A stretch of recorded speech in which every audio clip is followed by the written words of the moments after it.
Hello and welcome to the High Maintenance Hippie podcast. This is your host, Ashley from Ashleytaylorwellness. On this podcast, we talk about all things beauty, health, wellness, and optimization. Being a high maintenance hippie represents not being boxed in, as I strongly believe that one size does not fit all. I'm a nurse turned coach, and I have learned so much about both conventional and alternative options, and I want to help you expand your options. I'm here to inspire you to learn new ways to improve your quality of life and to take your power back. I'm so excited that you're here, so let's get started. Okay, so today I'd like to talk about why sleep's important and what we can do about it, and a little bit more about deep sleep, REM sleep. What do these things mean? Why are they important? And how can we improve them? So I'm excited to share lots of different things about what has helped me, and sleep is life. Without sleep, I'm the worst version of myself. Hopefully you haven't seen that, but jet lag just really messes with me. And I'm very passionate about a circadian lifestyle as well. That came from being on a complete opposite schedule of the sun for many years and just realizing that I was a shell of a human. I forgot meeting someone. So here's the story. I had a roommate when I was a traveling nurse in 2016, and she had a friend come over, and I used to wear yellow scrubs, hot pink scrubs, something really bright because I was working overnight and I wanted something vibrant and fun. So I go introduce myself to her and I'm like, "Hey, I'm Ashley." And she's like, "Yeah, we met last week." I'm like, "Oh, I've never met you before." And she's like, "Yeah, you had on hot pink scrubs." And at that moment, I was terrified. I'm losing my memory. This is not okay. Another thing that was the result of sleep deprivation is that one morning I got off of work. I slept for a little bit. A girlfriend came in town and I used a tampon. I don't really use them now because of this and many other reasons, but I put one in, which is a rare occurrence for me. I was so tired, I forgot about it, and I left it there for a week because I was so sleep deprived. So we know sleep deprivation can affect our mood, the types of foods that we eat, our choices in general. And when I was driving home from work as a nurse, I felt like it was really dangerous for me to be on the road because I was literally running on fumes. Many doctors and residents in the hospital, they'll work 24, 36-hour, maybe even longer shifts, and they're supposed to be able to think clearly. I just don't know if I think that's really setting patients or doctors and nurses up for success and other medical professionals, but they're not asking me my opinion. So I'm grateful to be out of that world. And once again, if you are a night nurse or doctor or someone in your family is doing that, I thank you so much because we need people to do that, but let's not act like it's good for our health. Okay? Sleep is essential for healing, immunity, our mood. I can vouch for that. Cognition, yes, being able to think clearly, and many other physiological functions, which we'll get into more detail later. It's necessary for optimal health and well-being, for our hormones, our ability to detox, our heart health, memory, mood, blood sugar, immune system. It's essential. It's a non-negotiable. And if you're doing a detox protocol or a healing protocol, I'm all for it if it's medically appropriate. But if you're not doing the foundations, if you're not sleeping, you're not going to get the most out of it. The body is not going to heal when it's in survival mode and is quite literally running on fumes. So we need to slow down, nurture ourselves. And that was a huge lesson that I learned. And what got in the way of that would be my beliefs. Well, if you rest, you're lazy. If you sleep too much, it means this. And now I realize you're going to get the best version of me when I sleep well. Think of sleep like a car wash. I explain it to my clients like this. So let's say you get 5 hours of sleep. Okay, that's something. But if my need is 9 hours, I'm not done with the process.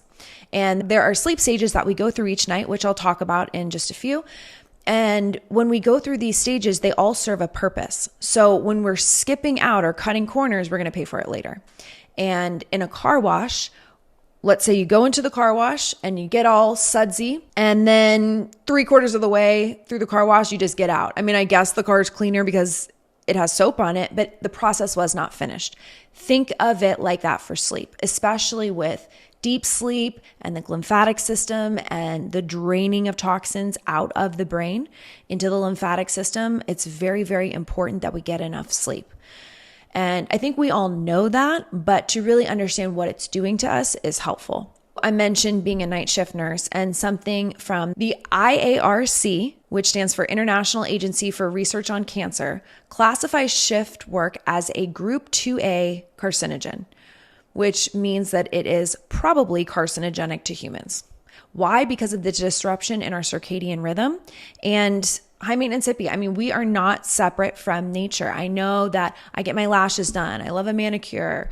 I get my hair done, but I am still a part of nature. And the further that we get from nature, the closer we get to dis-ease. And the first person that I heard to say that was Dr. Joseph Arena. Don't know if he's the original speaker of the quote, but I just want to say that I didn't come up with it, but it's so true.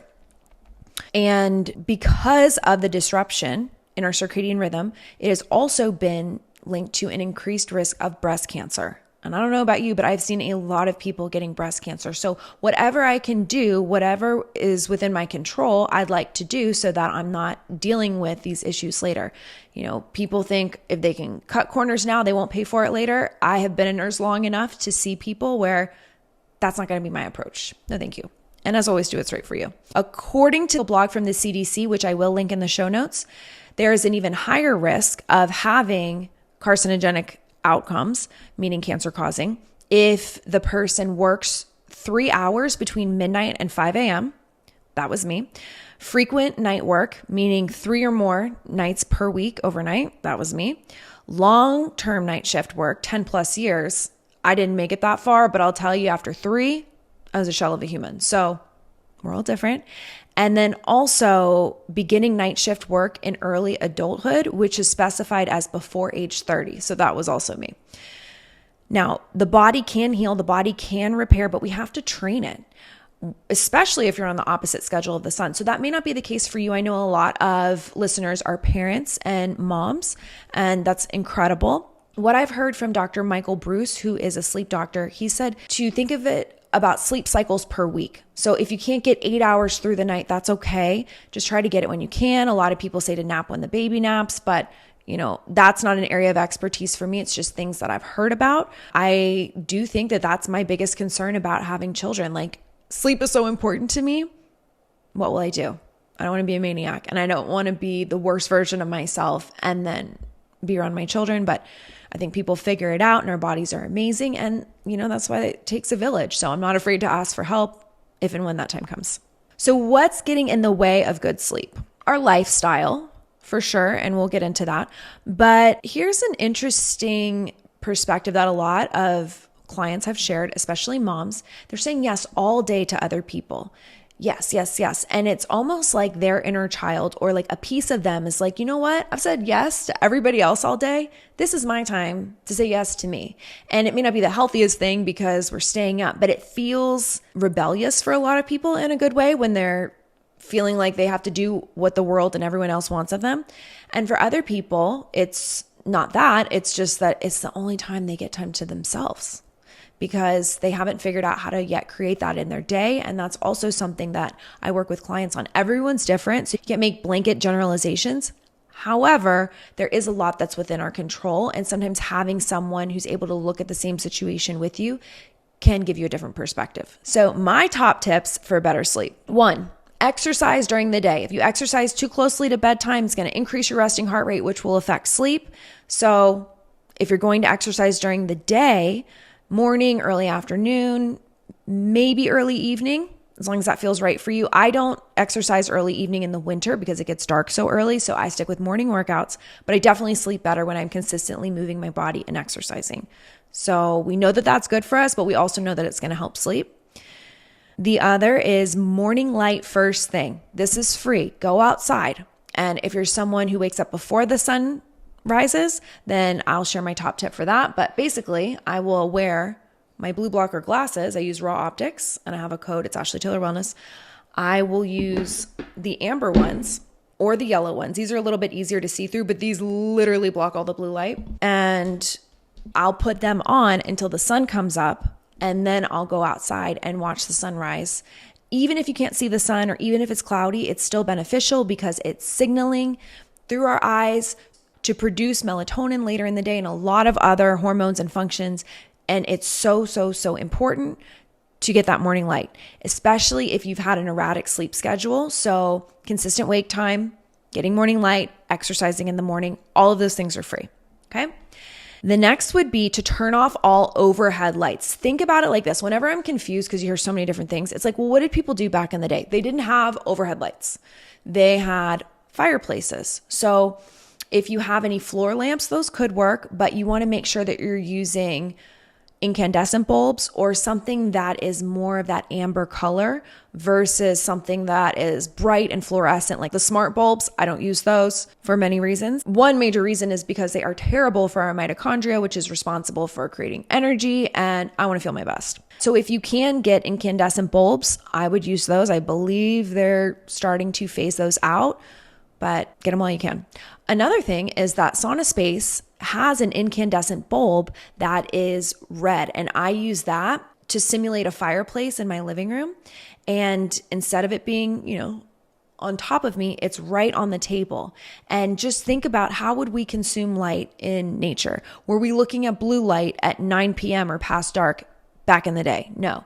And so the more that we can look at how did people do it before we got into this modern world, typically the better it is for our health and well-being. So red and amber lights are very helpful. And I try to avoid LED. Some people like to have red LEDs around, but blue, purple, I'm not using those at night. Definitely not. Red, amber. And I mentioned the SaunaSpace photon light. My discount code is Ashley. I'll put that in the show notes. Sometimes they change it. So if it ever changes, I'll make sure to update it. But I absolutely love it, and it puts off a lot of heat. But salt lamps, those are a great option. They're pretty cost effective, and I find them to be just really calming. And I find that the bright light is more stimulating. So we just want to think about, how can I slow down and start to prepare my body for sleep? Another thing that I like to do that doesn't necessarily help with my sleep, but I do it when I'm sleeping, would be wearing a castor oil pack over the liver. You can wear it over the breast. I haven't tried that yet. Some people wear it over the eyes. That wouldn't work for me with lashes, the lash extensions. Some people use castor oil packs over the thyroid. And one question I've been asked is, well, why can't I just put castor oil on the skin? But the wool flannel, that pressure that it puts on, helps it to penetrate even more so. And it's much less messy, not really messy at all, if you use the Queen of the Thrones castor oil packs. I'll also put that in the show notes. My discount code's Ashleytaylorwellness. But I used to use wool flannel, soak that in castor oil, and then they tell you to put saran wrap around it. I don't know about you, but I don't even own saran wrap. So the one from Queen of the Thrones is the best way that I found to be able to keep it on overnight. And let me just tell you, it gets the pipes moving. Many benefits, but that's what I noticed the most. Avoiding caffeine past noon. And when I say that, I mean by mouth. So some of you may do coffee enemas. That's not what I'm talking about. I can actually do a coffee enema before bed, but if your body tells you that it keeps you awake, then I wouldn't do it then. But caffeine orally gives me anxiety, and it interferes with my ability to slow down and fall asleep that night. It can also cause our heart rate to be elevated. And if you enjoy coffee, enjoy what you love. I'm all about it. I make no apologies for having my own vices. But I do think that it's better to consume before noon, especially if you're having trouble sleeping. So once again, that's free. The other would be my Raw Optics blue blockers. So this style right here is Popp. I can put them on, but you can see my ring light. And I like plastic frames instead of metal frames. So these are amber. They literally block all the blue light. You can put these in front of blue light and it'll look like the device is off. It's really cool. And I have a video on Instagram showing that. And then the other pair that I have is the daytime blue blockers. And these are yellow lenses if you can't see. So these are a lot easier to see out of, in my opinion. I forget that I have them on sometimes because I feel like my eyes adjust. Great for headaches, but I wear them religiously past dark. So I absolutely love those. My discount code for Raw Optics is Ashleytaylorwellness. And if you go to rawoptics.com/Ashleytaylorwellness, you can get the discount that way. And I'll also put it in the show notes. I absolutely love these. And what else is really cool about Raw Optics is that you can add prescription readers if you need something like that. So I think that is one really cool advantage. And not all blue blockers work. So some of them, if they have like a light tint, I mean, bless your heart, they don't seem to really block blue light if you put it in front of blue light, but if it makes you feel better, go for it. So I want ones that actually work.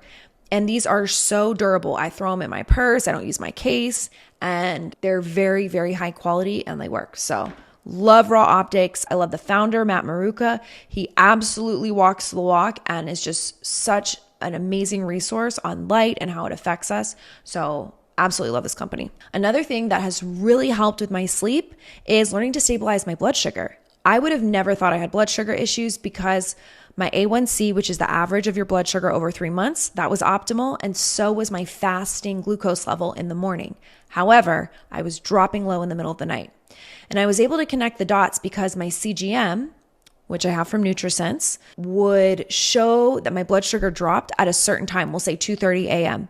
And then my Oura ring would show that I woke up at 2:30 a.m. And after enough time of wearing both, I started to see the connection here. I'm waking up in the middle of the night because my blood sugar is dropping. So learning to stabilize my blood sugar has been huge. I have a podcast episode on that. So NutriSense has a fabulous app for blood sugar. And you take a picture of what you eat and you can see how your body responds 2 hours later. It's so easy to use. You have dietitian feedback, which is awesome. And my code Ashleytaylorwellness saves $35 off of 1 month. And you'd be surprised how much you can learn in just 1 month. But you have to make sure you cancel or else it'll bill you at the same rate for another month. So I don't want that to happen to anybody. But 1 month can be life-changing. And it's just shown me which foods work best for my blood sugar. So now that I have a list of those, it makes it so much easier and I'm sleeping more soundly through the night. That's one of many things that has seemed to really help. Another is not consuming a lot of water before bed. Obviously, we're going to get up to pee.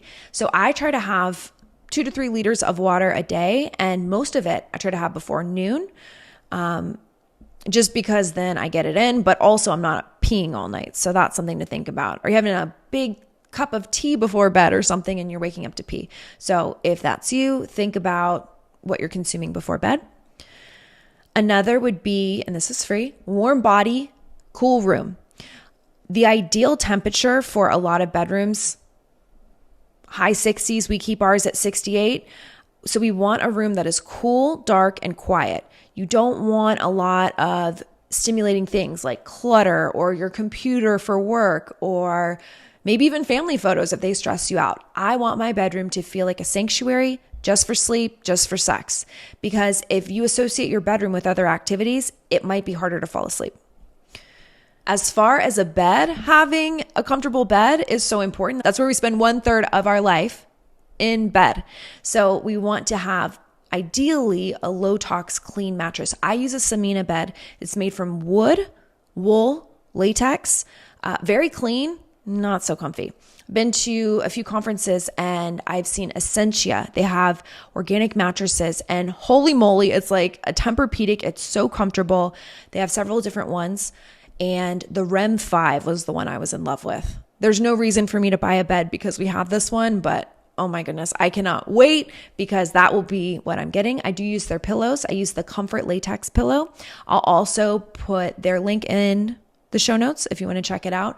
But such a comfortable bed, and you have 4 months to use it if you want to return it. So of all the ones I've tried, Kitsa, avocado, terrible. I mean, I just don't think that they're comfortable. So I'd actually personally choose something that was more comfortable than something that's clean, but why do that when we can do both with the Essentia mattress? So just options, and they're a lot more reasonably priced than my Samina bed.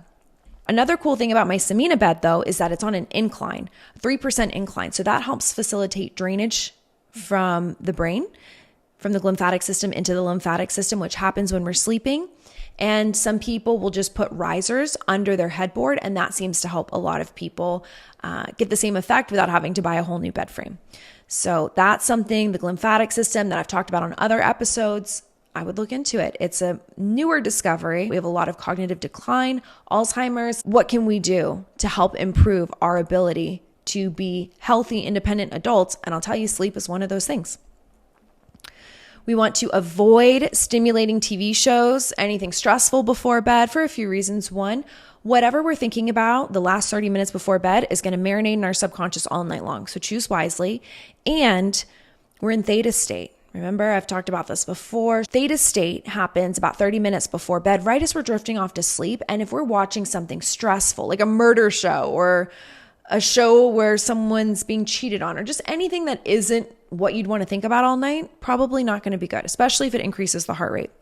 So if you can avoid screens before bed, that would be optimal. But if you are watching TV, please wear amber colored blue blockers, and don't watch anything that's making your heart rate go up. And if you're not sure what's stressing you out, once again, Oura Ring is fabulous. They just added a stress feature, and even TV shows, you can see how those affect us. It's awesome. So I love it.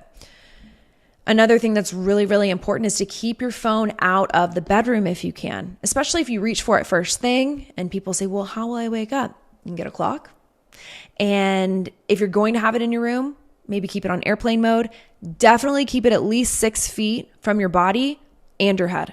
We don't want that because think about it, rest and digest. We're going into a restorative mode when we're sleeping, and this is a stressor. We're around it all day. We don't want it when we're sleeping. Also, I would suggest to turn off Wi-Fi at night, and we have a switch. You just turn it off, turn it on. It doesn't mess with the settings or anything like that. And if you want to go next level, some people will use a timer where it automatically shuts off at, we'll say 10 p.m. and turns back on at 6 a.m. So that is really helpful. If you're someone that lives in an area with a ton of Wi-Fi, you might say, oh, well, what's the point? Because my neighbors, they all have Wi-Fi. Yeah, but it's about proximity with these things. So if you can minimize the amount of exposure that you have closer to you, even better. It all adds up, and you're not using it overnight anyway. So I don't see what the issue is. If you do have home security or something like that, then what my boyfriend Otto and I have done in the past is just use Ethernet.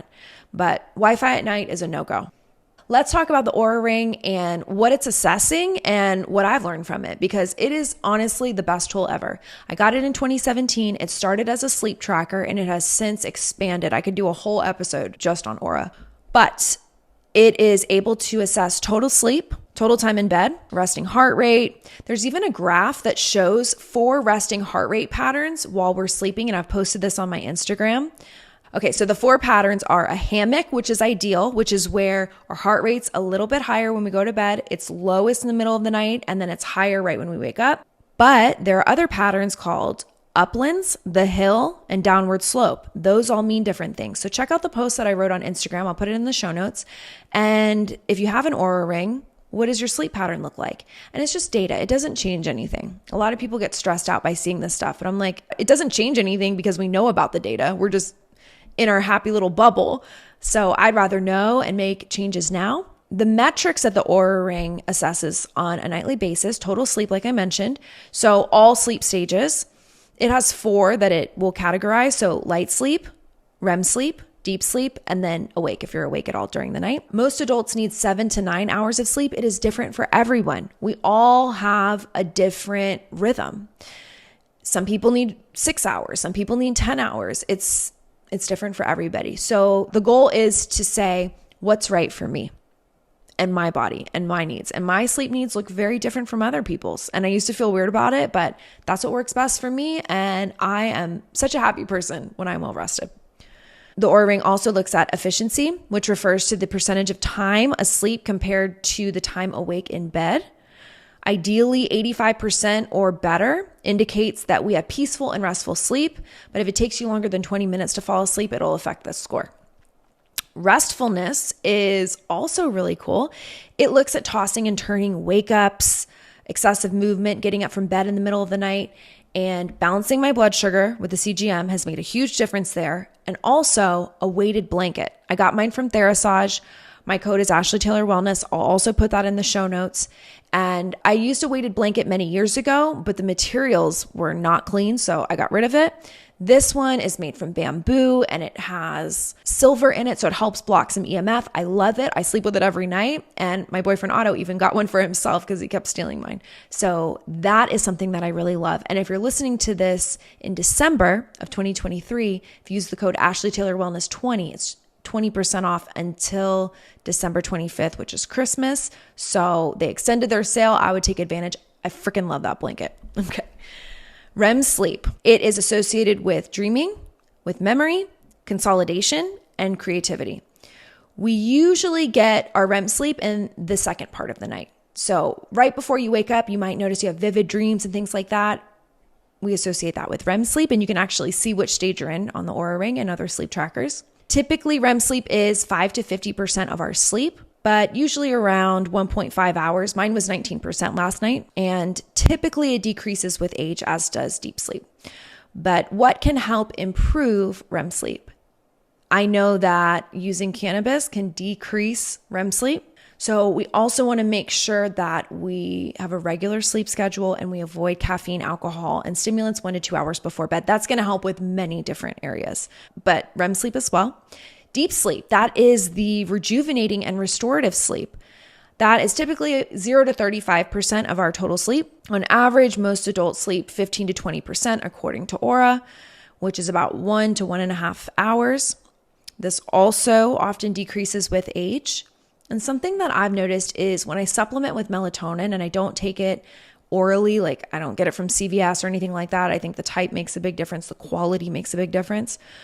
But when I use a Sandman suppository from MITOZEN, which I will also put in the show notes if you want to check that out, I have the best sleep scores ever, including deep sleep. So let's say I'm going to Europe or I'm going to the East Coast and I'm changing my schedule, my circadian rhythm, then I'm going to use that for about 3 nights. And it really helps me. As always, one size does not fit all. For some people, it's way too much melatonin, but that seems to also help my deep sleep. And then we can also think about, well, what gets in the way with our own natural melatonin production? And a lot of that has to do with light. So as I mentioned earlier, getting outside first thing, very important, and avoiding screens before bed, junk light, blue blockers. I've talked about the SaunaSpace photon light. I love that. So it's not that blue light's bad. We just have to think about, is this the right time for me to have that? Does that support the phase that my body's in this part of the rhythm? Latency is another thing that the Oura ring assesses. So this refers to how long it takes to fall asleep at night, ideally 15 to 20 minutes. But if it's faster than 5 minutes, like you fall asleep the second your head hits the pillow, your body could be very exhausted. So that's another thing Oura will track. Timing to see if you're aligned with nature's rhythm.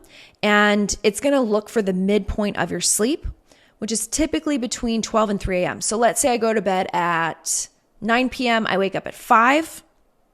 So that's 8 hours of sleep. 1 a.m. would be that midpoint, which falls in that range.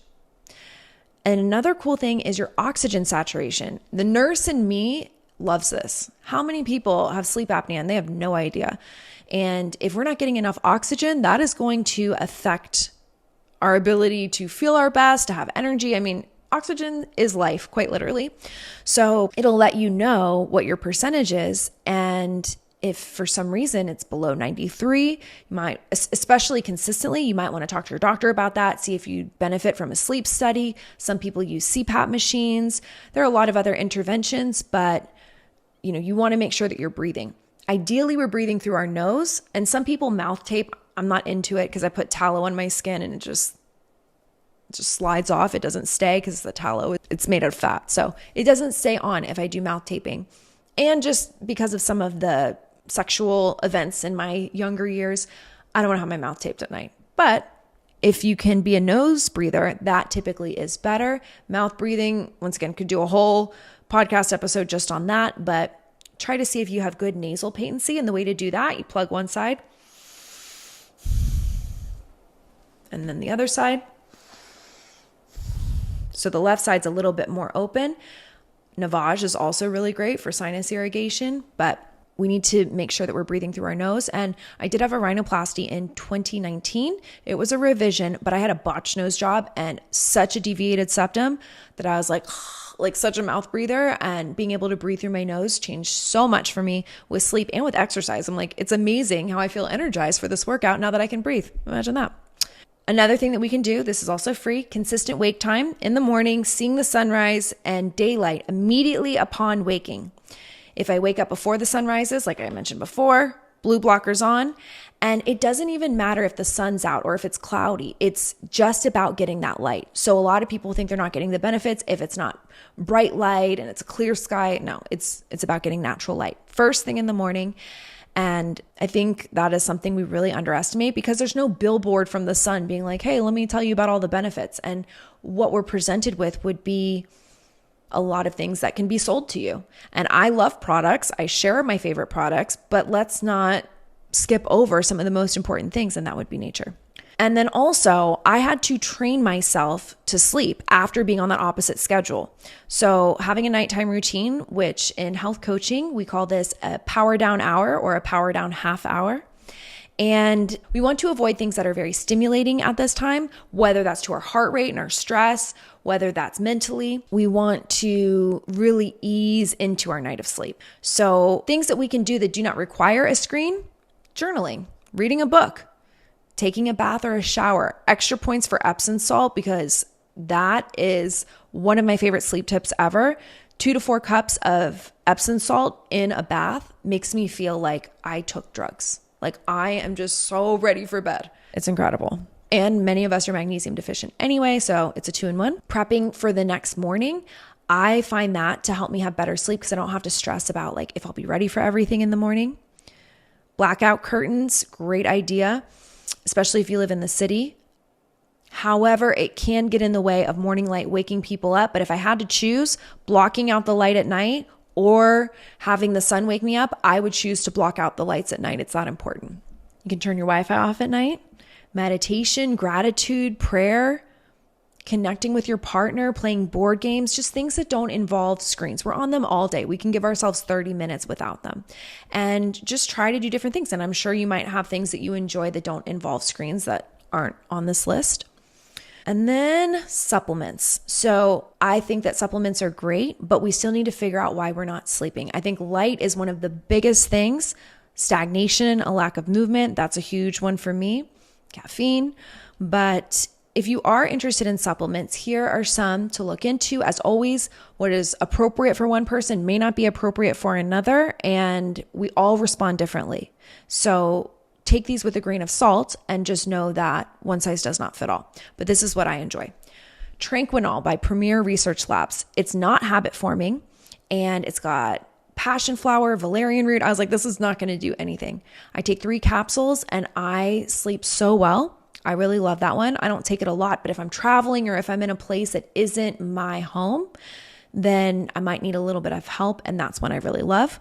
You can get that on Fullscript for 20% off all year round. I will also put that in the show notes. Amazon does have great options for supplements, but I question how they're stored and the quality and all that. And Fullscript is a much more reputable company, and they have amazing brands. I don't shop at Walmart, CVS, Walgreens, places like that for supplements. It's just not the same quality. And I think a lot of people think all supplements are the same quality, and it's absolutely not true. So love Fullscript, and all you have to do is make a free account and you can save 20% year round on any of your supplements. So that'll be in the show notes as well. I mentioned Sandman by MITOZEN. That is a high dose melatonin suppository. I believe it's 200 milligrams of melatonin and 250 milligrams of glutathione. For some people, too much melatonin will keep them up. For me, it's the perfect dose, and I absolutely love it. I'll use it on a full moon when I'm traveling, or just every once in a while when I feel like I need a good night's sleep. That is a suppository, so it goes in the back door, but they also have a new version that you can take by mouth, and I haven't tried that yet, but it's the same formula. And actually, it says that you can take the suppositories and take those by mouth, but I'm like, I don't know, that's a weird shape if you've ever seen what a suppository looks like. So I'll let you all know how the oral Sandman works for me. Magnesium, like I mentioned, Epsom salt baths, incredible. Topical magnesium. I like Magnesium Breakthrough from Bioptimizers, and it's got so many different types of magnesium, so that's a great one. I try to take 2 in the morning, 2 at night. As always, that's what's right for me. Do what's right for you. Kava does kind of have an interesting taste, but a lot of people find that to be relaxing. 5-HTP, I take that every day. I do not do well with SSRIs. I know that there's a lot of controversy about depression and serotonin, but for whatever reason, when I take 5-HTP, it definitely helps my mood, and it can be helpful for sleep. But if you're taking antidepressants, SSRIs, you don't want to combine those two. Always check with your doctor before starting anything, just so there aren't any interactions. L-theanine. So for some people, it's very relaxing, but other people find that it's stimulating. We are all different, but that's one to look into. And last but not least, GABA. I love GABA. Love GABA. So all of these things can be helpful. Some people benefit from medical cannabis, edibles, or however it is prescribed. You have to weigh the pros and the cons I think that a big reason I started this podcast is to speak to the nuance, which is essentially being a high maintenance hippie. I don't want to be all here or all there. Like maybe there's a middle ground. So these are some of my favorite things for sleep. I hope you learned something. And I'd love to know if there's something that you do for your sleep that I didn't mention. I'm always learning. I'm always expanding. But I think that light is so important. And a lot of the things that we're doing are great.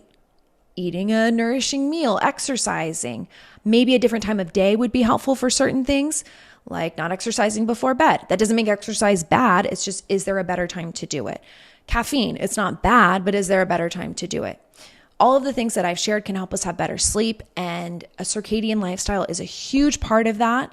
So if you are not sure what that is, I plan to put out more content on it, but it's really living in harmony with nature, and a lot of it has to do with light. And I know that the IARC classifies shift work, like I mentioned, as a 2A probable carcinogen to humans, but I know how I felt when I wasn't sleeping. And the people who say I'll sleep when I'm dead, I don't know how you do it. I'm not one of them, but I quite literally feel dead without sleep. So I hope this added some value to your life, and I'd love to know what your favorite takeaways are. And thanks for tuning in. I love some citrine, and one of my favorite lines that they carry is Tata Harper. I've used this line for years, and my all-time favorite product that Tata Harper makes is the Regenerating Cleanser. So that is something that it's like this pinkish color, it's exfoliating, it smells so good, and I love to use that almost every day, but definitely on nights where I wear makeup, that's my go-to cleanser. So they're out of stock right now. Unfortunately, hopefully it'll be back because it's incredible. But I wanted to share some other favorites that I've discovered. And one is the Resurfacing Body Serum. Love to use it by itself. And then I also love the Revitalizing Body Oil. So on their own, they're both great, but I found if I mix them together and put it on the skin, I love how that feels. So my code Ashleytaylorwellness saves 10% at Citrine, and it includes the line Tata Harper. So normally their code only saves on your first order, but for my audience, they have been so generous and they will apply that discount to all orders. So definitely make sure to check it out. Link is in the show notes, and I hope you enjoy. Thank you for listening to the High Maintenance Hippie podcast. If you enjoyed this episode, please subscribe to the podcast, rate it, and leave a review, ideally a 5-star review if you loved it. All of this is free of charge and really helps me to be able to run the podcast. If you take a screenshot and tag me, I'll repost you and shout you out on Instagram. So tag Ashleytaylorwellness and High Maintenance Hippie podcast. If you have any feedback or guests that you'd like to have, I would love to hear from you so that I'm not just talking at you. I really want to deliver things that are valuable. So send me an email with any feedback, suggestions, or ideas for guests at ashley@ashleytaylorwellness.com. And I will leave you with a disclaimer. Please know that this is not medical advice or replacement for seeking medical care. Everything discussed on this podcast is for educational and informational purposes only. Always consult with your medical provider before making any changes. Thanks for tuning in, and I'll see you next time.